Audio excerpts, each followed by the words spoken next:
I'm 62 years old, and if you saw me today, smiling, running my own small business, you might think my life has always been peaceful. But it wasn't. In fact, for most of my life, I didn't even know what peace felt like. My name is Margaret, but everyone calls me Maggie. I got married when I was 25 years old.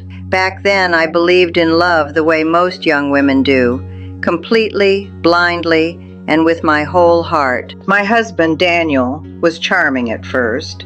He made me laugh, brought me flowers, and promised me a simple, happy life. And for a while, it really felt that way. A few years later, we had our daughter, Emily. She became my entire world. I stayed busy raising her, taking care of the house, cooking meals, and trying to be the perfect wife. Daniel worked long hours, and I told myself that his distance was just part of being a hard-working man. Years passed. Emily grew up, went to college, and eventually got married.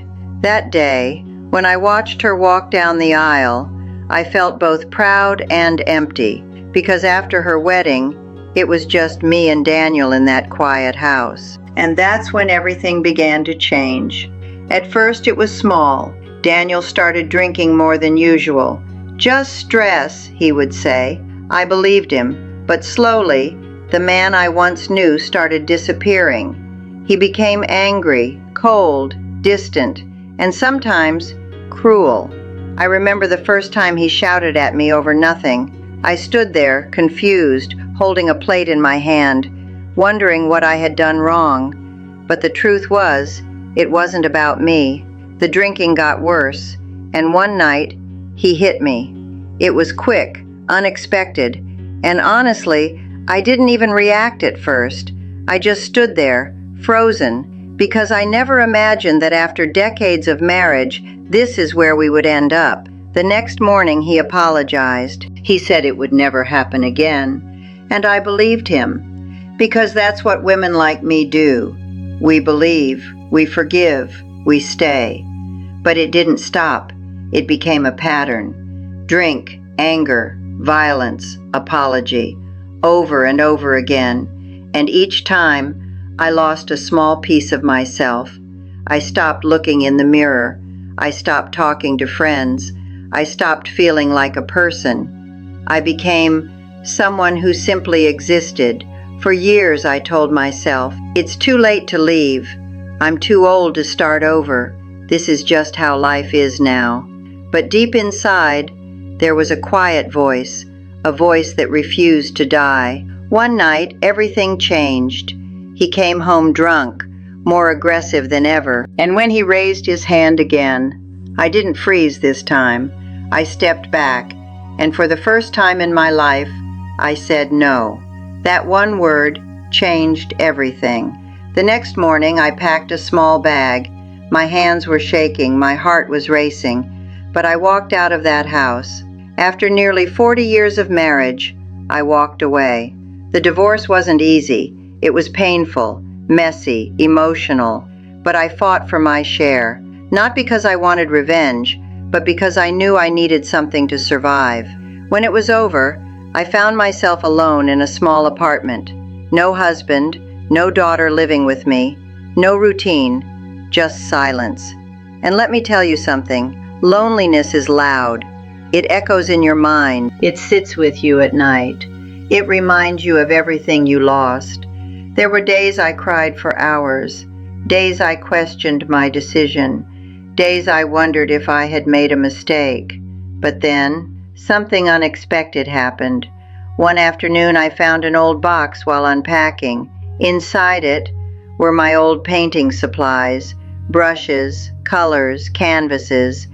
I used to paint when I was younger, before marriage, before life took over, before I forgot who I was. That day, I picked up a brush and I painted.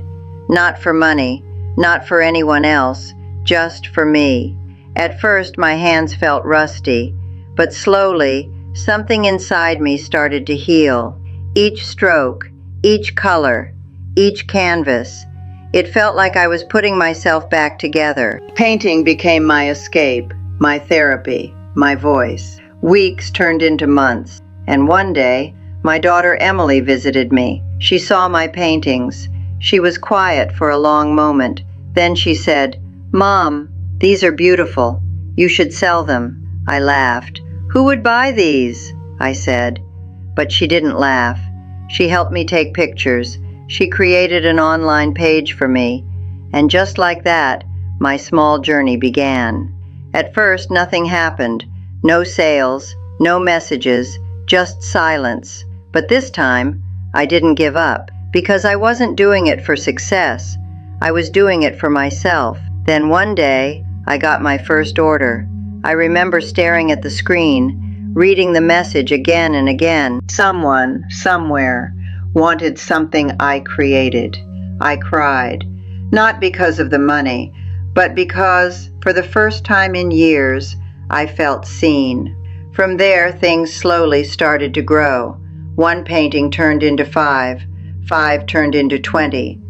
People started sharing my work, leaving kind messages, supporting me, and before I knew it, my small hobby became my business. Today, at 62 years old, I run my own online art store. I wake up every morning with purpose. I paint, I connect with people, I live on my own terms. Do I still have scars? Yes. Do I still have lonely days? Of course.